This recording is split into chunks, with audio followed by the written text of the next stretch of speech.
जेणेकरून देणेकरी भोजनला बसला असावा त्या वेळेत जायचं. आपल्याकडं म्हण आहे मराठीमध्ये, या या या, जरा जेवता का, लगेच बसला हो का. तेवढं आपल्या घरचं अन्न वाचलं. श्रीमंत व्हायचं होतं.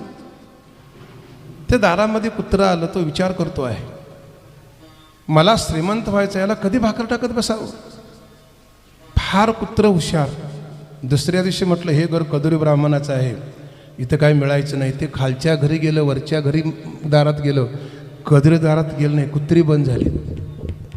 आपल्याकडे हिंदू धर्मामध्ये काही सण आहेत बघा, गौरी गणपती, रक्षाबंधन, भाऊबीज, काहीतरी त्या भावानं त्या बहिणीचं देणं आहे.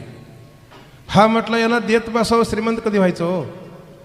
सगळे आप्त इष्ट मित्र सगळे सोयरे पै पाहुणे यायचे बंद झाले, कुत्री बंद झाली. फार वर्णन केले नाथाने.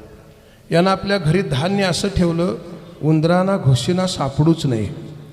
ते उंदरं घुशी म्हटले हे घर कुणाचं आहे, कधी काय मिळणं, कशाला राहायचं तर म्हणते. त्याने दुसरीकडे गेली, म्हणजे उंदरं घुशी घर सोडून गेली, कुत्री बंद झाली यायची, पै पाहुणे यायचे बंद झाले. पर हा श्रीमंत झाला. श्रीमंती धर्माची का अधर्माची? धर्माचे वाटकरी चौघे जण, चोर, राजा, अग्नी, रोग. थोरला धर्म आहे. ते चौघं उठून बसलेत, आमच्या दादाला यानं काहीही दिलेलं नाही, आम्ही राखायचं नाही म्हटले. काही चोरांनी नेलं, काही रोगांनी नेलं, काही अग्नभक्ष केलं, काही कोर्ट कचेऱ्या. संपलं. तो भिकारी झाला आणि त्याला वैराग्य प्राप्त झालं. तो म्हटला मी मिळवलं, माझं राहिलं नाही, तुमचं राहील मी सांगू शकत नाही. तिथून पुढे त्यानं 2-3 अध्याय चरित्र लिहिलं आहे. म्हणजे याचा एवढाच अर्थ आहे, ते धन विनाशाला कारण आहे, किंवा ते अशाश्वत आहे, किंवा ते चंचल आहे. पण महाराज ठाम या ठिकाणी सांगतात, जोडा.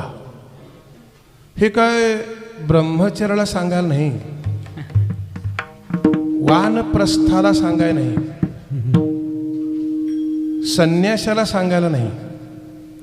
असा एकच आश्रम आहे, गृहस्थाश्रमी पुरुष.